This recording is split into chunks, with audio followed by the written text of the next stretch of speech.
अच्छा पदाधिकारी के दिमाग में यही बात रहा है कि ये कोई काम न करे तो नीतीश जी से जीतन मांझी जरूर करा दे। समाज के तो नेता जरूर है मांझी समाज का, पर वो अपना परिवार के लिए है, दलितों के लिए नहीं है। क्या कहेंगे, हम लोग के लिए क्या कर रहा है? सब तो अपने सारे के लिए कर रहा था, हम लोग के लिए कुछ करवे नहीं करता है। हम लोग वोट देते हैं, बाकी उस हिसाब से कुछ नहीं हम लोग पाते हैं। के वोट के समय अपना करके सबको उलझा करके सबको ऐसे वोट ले लेता है, लेकिन काम के समय ने कोई नहीं करता। मांझी जी जितने भी अभी तक जीते हैं, हम लोग के गांव में कोई अभी तक आया नहीं। दलितों के बीच के बात आता है तो हम लोग यहाँ पे झोपड़ी लगा के रह रहे हैं। आज अगलगी का 4 से 5 दिन हो गया है, लेकिन कोई नहीं आया है यहाँ पे देखने के लिए कि क्या हुआ है नहीं हुआ। नमस्कार, स्वागत है आपका हमारे इस खास इलेक्शन कवरेज में। अभी हम बिहार के गया डिस्ट्रिक्ट में मौजूद हैं और ये रिजर्व कॉन्स्टिट्यूंसी है। बिहार का मौसम अभी बहुत अच्छा है, मॉडरेट वेदर है, लेकिन यहाँ का जो पॉलिटिकल पारा है, जो पॉलिटिकल मर्क्यूरी है, वो बहुत तेज़ी से ऊपर की तरफ जा रही है। हम यहाँ पे लोगों से बात करेंगे। ये जो गया कॉन्स्टिट्यूंसी है, यहाँ पे दलित और महादलित कम्युनिटी की एक बड़ी तादाद रहती है और वही निर्णायक भूमिका निभाते हैं किसी भी चुनाव में।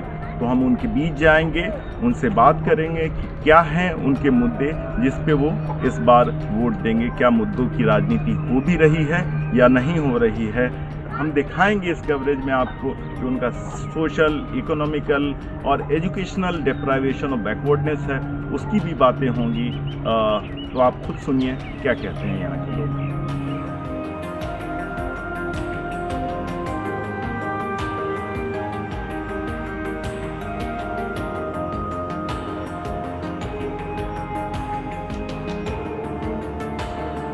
ये भारत सरकार का जो स्कीम है प्रधानमंत्री आवास योजना, उसके तहत पैसा मिलता है आप लोग को? कुछ नहीं मिलता। क्या कहेंगे, हम लोग के लिए क्या कर रहा है? सब तो अपने सारे के लिए कर रहा था, हम लोग के लिए कुछ करवे नहीं करता है। ये जो जीतन राम मांझी एनडीए के कैंडिडेट हैं लोकसभा चुनाव के, ये तो आपकी जाति से आते हैं। अरे जाति रहेगा जहाँ पर जाति रहेगा, कोई कम नहीं करके तो जातिया का हम नाम लेके ऐसी करेंगे। जातिया तो अपन पेट लिए चल रहा है, इसमें उसमें घुसता है, उसमें घुसता है। जो काम करेगा उसी के हम वैल्यूएशन करेंगे। हमको जाते थे हमको खाना खिला रहा है। का फिल्मी कमाते हैं 400, तो उसी में से कुछ ही खा पाते हैं, कुछ भी नहीं। हम खर्चा चलाएंगे हम कि पुष्टाई खाएंगे। अंदर सिलेंडर दिए हैं मोदी, लेकिन उसमें महंगाई की है, तो 1200 रुपये हम कहाँ से लाएंगे भराने के लिए। समाज के तो नेता जरूर है मांझी समाज का, पर वो अपना परिवार के लिए है, दलितों के लिए नहीं है। वो सब अपने परिवार के नेता बनाते हैं। जैसे वो अपना समधिन हो गया पॉलिटिक्स में, जैसे विधायक बने हुए हैं, और उसका बेटा है जो मंत्री है। हम कह रहे हैं कि मांझी है, जीतन मान तक खाना दे रहा है गरीब आदमी के, मंझियन के, कि अपने कमाते खाते हैं। तो फिर वोट भी तो आप देती हैं। वोट तो देवे करवा नौकरे। जितने मांझी के न दे, मांझी ही तो मांझी के न देवे। तो दूसरा भी तो मांझी ही है यहाँ से, तो यानी जो जात है इसलिए वोट देंगे। कोई रहेगा तो एक के मांझी के पारेगा वोट देंगे, जो काम करेगा गरीब आदमी के देखेगा उसी को वोट देंगे। अच्छा, जात पात लेके हम लोग नहीं चल रहे हैं। कम ही बच्चा जो हाई स्कूल तक पहुंच पाता है सर। जैसे 50 बच्चा है यहाँ पे, तो हो सकता है कि प्राइमरी मिडिल तक जाते जाते मिडिल क्रॉस भी नहीं किया और बच्चे कमाने निकल जाते हैं। अब घर के तहत से निकल, मजबूरिया के तहत से, अपनी मर्जी से निकल रहे हैं, ये पता नहीं। जो भी रोजगार का बात आता है सरकार ने पूरी नहीं किया। कहे कि 15 लाख मिलेगा, वो नहीं पूरा किए। हर अकाउंट में मिले गरीब आदमी के। रोजगार के बाद के आज तक रोजगार नहीं मिला, मोदी सरकार बोले थे, उसके लिए हम लोग सहमत नहीं है युवा लोग। मांझी जी जितने भी अभी तक जीते हैं, हम लोग के गांव में कोई अभी तक आया नहीं है। मोदी सरकार सर उज्ज्वला योजना के तहत हर एक व्यक्ति को किसी ने जात भाव नहीं देखा, चाहे कोई हिंदू हो, मुस्लिम हो, सिख हो, ईसाई हो, किसी भी हो, आदमी सभी को उज्ज्वला योजना दिया गया। राशन न हिंदू देता न मुस्लिम देता, सभी को राशन मिला। वृद्धा पेंशन सभी जाति को मिलता है, इसलिए भेदभाव तो उसमें कहीं दिखाई नहीं देता। हमारे जो 300 घर का भुनटोली है, किसी हरिजन का महादलित का जमीन नहीं है, जो भी पैसा है जो बिहार सरकार में है। ये सरकारी जमीन पे आप लोग जी। रह रहे हैं। कितने पुश्तों से रह रहे हैं? ये कम से कम हो गया 100-150 साल पुराने 100-150 साल पुरानी बसावट है। जी। अच्छा, तो ये जिस पे आप जिस जमीन पे मकान बना हुआ है उसका पेपर है आप लोग के पास? नहीं सर, अभी तक पेपर नहीं है।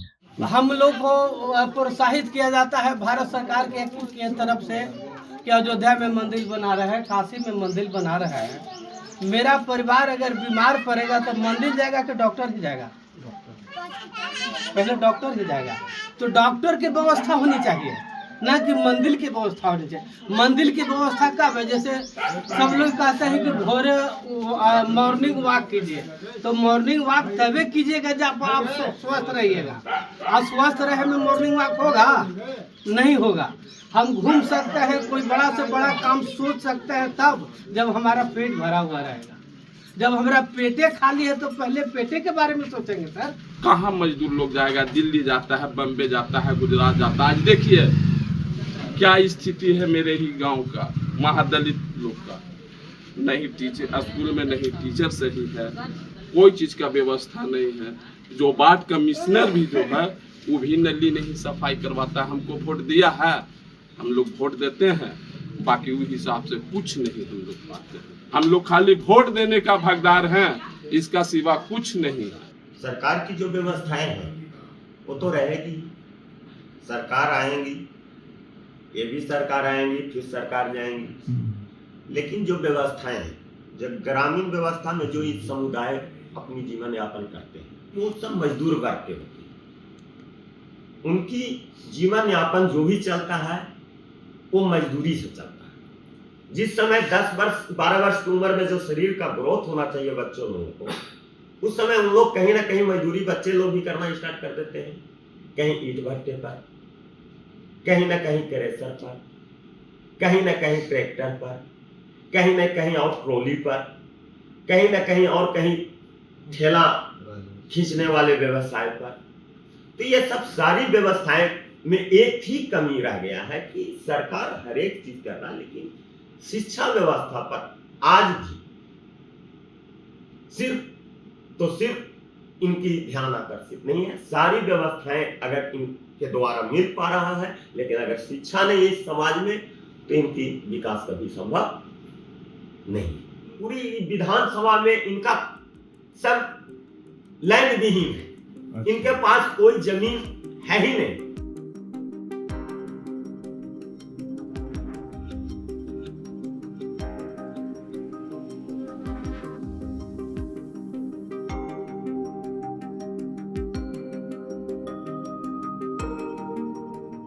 एक साल पहले यहाँ पर आए और जितने भी महादलित परिवार के थे 100 से 120 घर यहाँ पर बसे। और कुछ दिन पहले ये घटना घटित हो गई, जो 3 तारीख 4 महीना 2024 2:35 में ये घटना घटा और टोटल 35 घर जलकर राख हो गए। हमारा अपना ज़मीन नहीं है। सरकार ने अभी तक हम लोग का आवाज़ नहीं सुन पाए हैं, या सुने हैं तो अनसुना कर दिए हैं। दलितों के बीच के बात आता है तो हम लोग यहाँ पे झोपड़ी लगा के रह रहे हैं। आज अगलगी का 4 से 5 दिन हो गया है, लेकिन कोई नहीं आया है यहाँ पे देखने के लिए कि क्या हुआ है नहीं हुआ। हम लोग तो गरीब जाता है न, तो ऐसे सब कोई कहता है कि आज तुम्हारा ये काम कर देंगे, आज मेरा ऐसे वोट दे दीजिए। लेकिन आज समय है ना कि वोट के समय अपना आ करके सब उलझा करके सब कोई ऐसे वोट ले लेता है, लेकिन काम के समय ने कोई नहीं करता। आज यहाँ पर हम लोग का ऐसे मकान नहीं है तो कोई ऐसे मकान का ऐसे कॉलोनी नहीं देता, ऐसे यहाँ पर ये जमीन नहीं है, हम लोग का ऐसे रहने का व्यवस्था नहीं देता है। तो हम लोग भी ऐसे थोड़ा मोड़ा ऐसे जहाँ सरकार का जमीन खाली है वहाँ हम लोग आकर के ऐसे बसते हैं।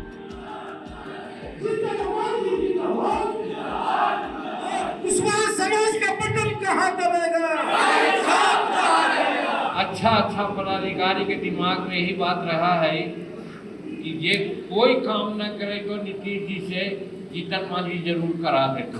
अब ऐसा बोले तो ई वजह से तनी लोग झोंक बोल रहा है, तो उनकर हम बड़ी कृपा ही करूँ ना कि हमरा ई सीट छोड़े रहल थी और सीट हमरा ला छोड़ देती। इनिशिएटिव्स तो हैं गवर्नमेंट के, लेकिन उसका बहुत कुछ फ़ायदा होता हुआ दिख नहीं रहा है। तो इन सब चीज़ों पे मैं बात करूँ, हम लोग बात करेंगे बिहार के ex chief minister Jitan Ram Manjhi, जो इसी माझी कम्युनिटी, जिसको मुसहर कम्युनिटी भी कहते हैं या उसी को भूइयाँ कम्युनिटी भी कहते हैं, नॉर्थ बिहार में इसको सादा टाइटल ये लोग लगाते हैं। तो हम उनसे बात करेंगे कि बड़े शेड्यूल कास्ट लीडर हैं वो, एनडीए के कैंडिडेट हैं, गया लोकसभा कॉन्स्टिट्यूंसी से इस बार चुनाव लड़ रहे हैं। क्या कहना है उनका, क्या क्लैरिफिकेशन देना चाहते हैं, इस पे हम उनसे बात करेंगे। तो आइए सुनिए।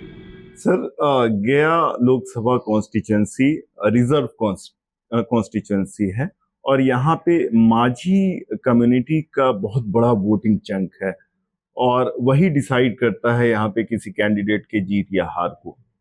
फॉर्चुनेटली आप भी उसी कम्युनिटी से आते हैं, लेकिन साथ में ये भी एक सच्चाई है कि विद इन दलित्स ये कम्युनिटी हाईली मार्जिनलाइज्ड है। क्या वजह मानते हैं? क्या जीतन राम मांझी फेल हुए अपनी कम्युनिटी के प्रॉब्लम्स को एड्रेस करने में? ऐसे तो ये अकेला आदमी भी बहुत कुछ कर सकता है, लेकिन यहाँ पर हम डॉक्टर भीमराव अंबेडकर को याद करते हैं। उन्होंने कहा है कि सबको शिक्षा एक समान होना चाहिए, कॉमन स्कूलिंग सिस्टम होना चाहिए। अनफॉर्चुनेटली 77 ईयर्स पास हो गए और कॉमन स्कूलिंग सिस्टम के बारे में हम लोग सोच नहीं सका, जिसके चलते जो थोड़ा सा हैब्स हैं, थोड़ी सी सलाहियत है, बैकग्राउंड है उनका, वो तो आगे बढ़ गए। लेकिन जिसका कुछ बैकग्राउंड नहीं है, पॉलिटिकल, फाइनेंशियल और एजुकेशनल व्यू में से, तो वो तो डाउन एंड डाउन रहेगा ही। और दूसरा, गरीबी भी है। हमारे बच्चे आज ऐसे होते हैं, हमारे गार्जियन, कि बच्चा 5 साल का हुआ, 6 साल का हुआ तो बॉय सर्वेंट के रूप में वो कहीं ना कहीं उनको इंगेज कर दिया जाता है, तो पढ़ाई से वो कोसों दूर हो जाते हैं। गार्जियन सोचता है कम से कम मेरा बच्चा किसी के यहाँ रह के खाना पीना खा रहा है या कुछ मदद कर रहा है, इसके चलते वो पढ़ाई पर ध्यान नहीं देते।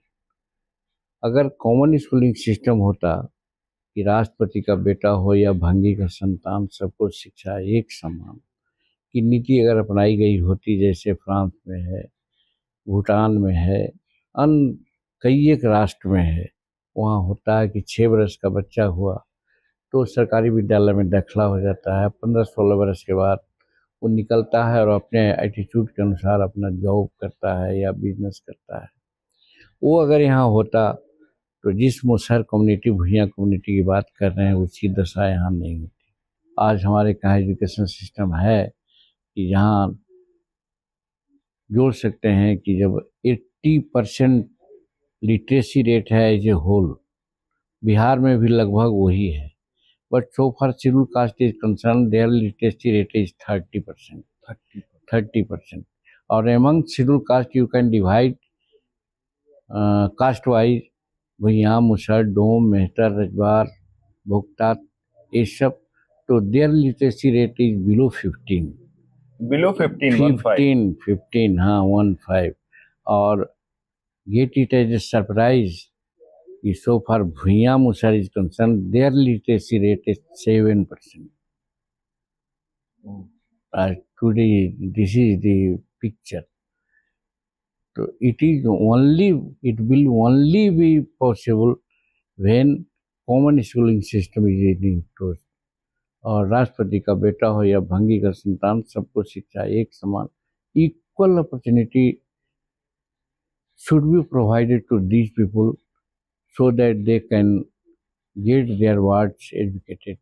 Neither वर्तमान जो प्रेजेंट सिचुएशन है can prevail years to years together. We have past 76-77 years. हम सोचते हैं कि this will go to another 67 or 57 years. तो भी मेरे बाल बच्चों की स्थिति, हमारे इस समाज की स्थिति नहीं सुधरेगी। आप पे ये आरोप लगता है, जो आपके लोग बोलते हैं, कि जीतन राम मांझी हमारे समाज से तो निकले, हमारे नाम पे, हमारे रिप्रेजेंटेशन के नाम पे उन्होंने राजनीतिक सफर शुरू किया, लेकिन हमको पीछे छोड़ दिया, भूल गए और वो अपने मतलब परिवार की राजनीति के विकास में लग गए। मैं समझता हूँ कि एक जर्नलिस्ट के रूप में ये आपकी बातें हो सकती है, लोग की बात ऐसी नहीं है। लोग बिहार में जानता है कि शेड्यूल कास्ट के लिए, हित के लिए अगर कोई बोल रहा है तो जीतन मांझी बोल रहा है। बाकी तो सब छिपे हुए हैं कि कहीं हमको टिकट न कट जाए, हमको मंत्री पद न फट जाए। तो ये आपकी बात हो सकती है, आम जन की बात यही है कि जीतन मांझी हर बात में, जब नीतीश कुमार का आदमी उसके कैबिनेट में रह के आदमी उनको सामने कर सकता है कि साहब आप ये गलत कर रहे हैं, तो इल्जाम किस हम पर लग रहा है? आप लोग बोल रहे हैं, ये आप लोगों की बात है। तो आपने देखा, सुना और जाना कि क्या है इन दलित और महादलित परिवारों की व्यथा, उनकी परेशानियाँ। इसको चुनावी माहौल में पॉलिटिकल सलकलेश तो बहुत होता है, आरोप और प्रत्यारोप का दौर चलता है, नहीं कुछ बदलता है, तो इन लोगों की ज़िंदगी यही एकमात्र कांस्टेंट रहता है सारे इलेक्शन में। आपको उन मीडिया संस्थानों को समर्थन देना होगा जो सरकारी विज्ञापनों पर निर्भर नहीं है। न्यूज लॉन्ड्री ऐसा ही मीडिया प्लेटफॉर्म है। हम किसी से विज्ञापन नहीं लेते। न्यूज लॉन्ड्री को सब्सक्राइब करने के लिए newslaundry.com/subscription पर जाएं और अपने मन मुताबिक राशि चुनें। न्यूज लॉन्ड्री को सब्सक्राइब करें और गर्व से कहें, मेरे खर्च पर आजाद हैं खबरें।